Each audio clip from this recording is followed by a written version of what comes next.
एक छोटे से गांव का नाम था गंगापुर। यह गांव दूर दराज के इलाकों में बसा हुआ था, जहां ना कोई ट्रेन पहुंचती थी और ना ही कोई पक्की सड़क थी। गांव के चारों ओर हरे भरे खेत थे और एक छोटी सी नदी बहती थी। गंगापुर की आबादी बहुत कम थी, लेकिन गांव के लोग बड़े दिल वाले थे। गांव के लोग सुबह जल्दी उठते, खेतों में काम करते और फिर शाम को अपने घर लौटकर परिवार के साथ वक्त बिताते थे। गांव के बीचों बीच एक बड़ा सा पीपल का पेड़ था, जो गांव की पहचान था। उस पेड़ के नीचे सभी गांव वाले इकट्ठा होते और अपनी दिनचर्या के बारे बातें करते थे। लेकिन गंगापुर में एक अजीब बात थी। गांव के लोग सूरज ढलने के बाद बाहर नहीं निकलते थे। गांव में एक मान्यता थी कि रात के समय गांव के किनारे पुरानी हवेली में कुछ अजीब घटित होता था। वह हवेली अब खंडहर बन चुकी थी और गांव वाले वहां जाने से कतराते थे। हवेली को लेकर गांव में कई कहानियां प्रचलित थीं। कुछ लोग कहते थे कि वहां एक पुराना खजाना छुपा हुआ है, तो कुछ लोग मानते थे कि हवेली में भूतों का बसेरा है।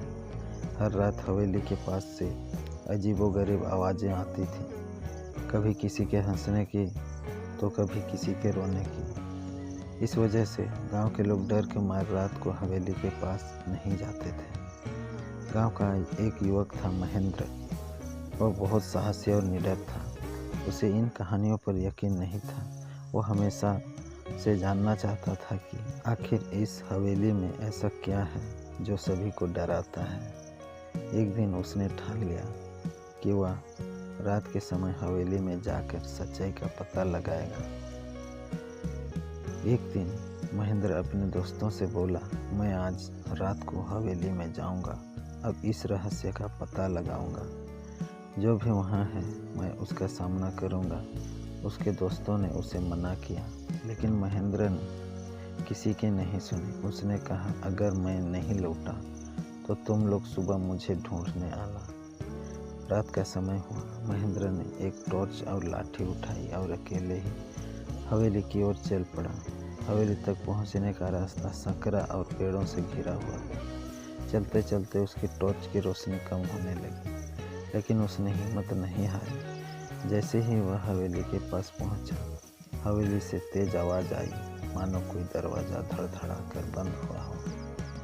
महेंद्र ने साहस बटोरा और हवेली के अंदर घुस गया। अंदर का नज़ारा बहुत डरावना था। दीवारों पर जाले थे, खिड़कियां टूटी हुई थीं और चारों ओर अंधेरा पसरा था। अचानक उसे किसी के कदमों की आहट सुनाई दी।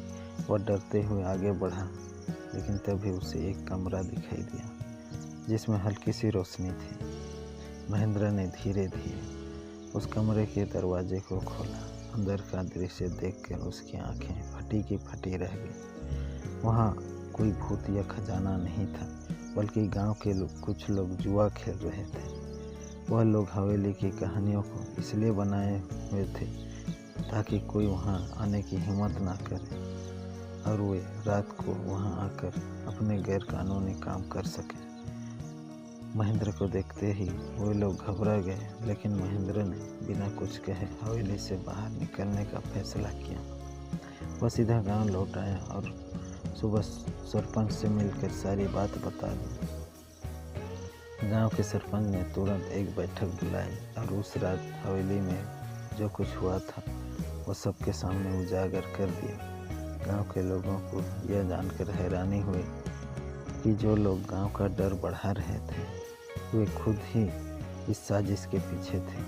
सरपंच ने उन लोगों को सजा दी और हवेली को फिर से साफ करवा कर उसे गांव के मंदिर के रूप में बदल दिया। इस घटना के बाद गांव के लोग अब रात को भी बेफिक्र होकर बाहर निकलने लगे। महेंद्र का साहस और सच्चाई के प्रति उसकी लगन ने गांव को एक नए डर से मुक्त कर दिया। गंगापुर फिर से एक शांत और खुशहाल बन गया, जहां अब डर की कोई जगह नहीं थी। इस तरह एक छोटे से गांव में बड़ी साजिश का पर्दाफाश हुआ और सच्चाई ने एक बार फिर जीत हासिल की।